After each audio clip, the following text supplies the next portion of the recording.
Брест працягвае падрыхтоўку да вялікага юбілею. Планы грандыёзныя. Трэба паспець рэалізаваць сотні праектаў. З фінансаваннем многіх дапамагаюць рэспубліка і вобласць. Увасабленне іншых залежыць ад намаганняў самога горада.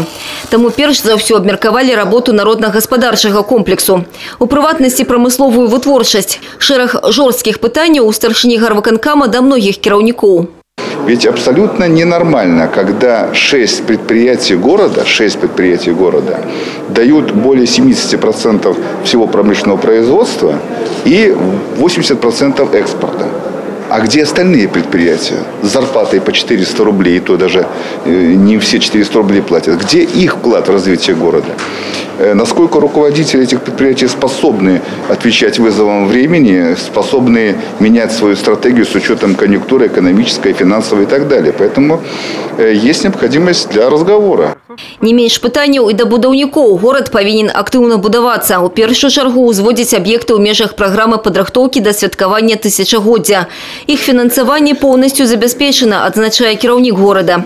А тэмпы адстаюць. Па выніках першага паўгоддзя вялікія сумы засталіся неасвоенымі.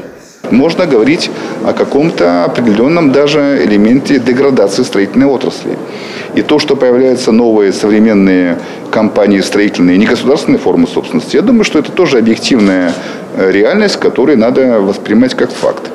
Если все усилия, все средства мы будем отправлять только на поддержание видимости успешности того или иного строительного государственного предприятия, тогда где же качество стройки, где снижение стоимости стройки, где в конце концов итоговый результат?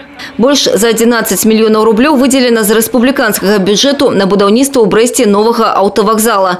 Вялікія аб'ёмы сродкаў належыць асвоіць і на іншых аб'ектах гарадскога будаўніцтва. Стоит речь в этом году освоить десятки миллиардов в старых ценах на автовокзале, на Кобринском путепроводе, понимаете? То есть на школе, на детском садике, и пока должной напряженности в работе, должной системы организации работ я на этих объектах не вижу. И есть большие претензии к тому же 8-му тресту, который, к сожалению, сдал позиции, и надо каким-то образом срочненько перегруппироваться, чтобы горожане не почувствовали вот этих проблем. Разом з тым кіраўнік Брэста высока ацаніў тэмпы і якасць дарожнага будаўніцтва. У будучым годзе капітальны рамонт дарожнага пакрыцця таксама працягнецца. Аліса Грыгарчук, Тыгран Акапян, тэлерадыёкампанія «Брэст».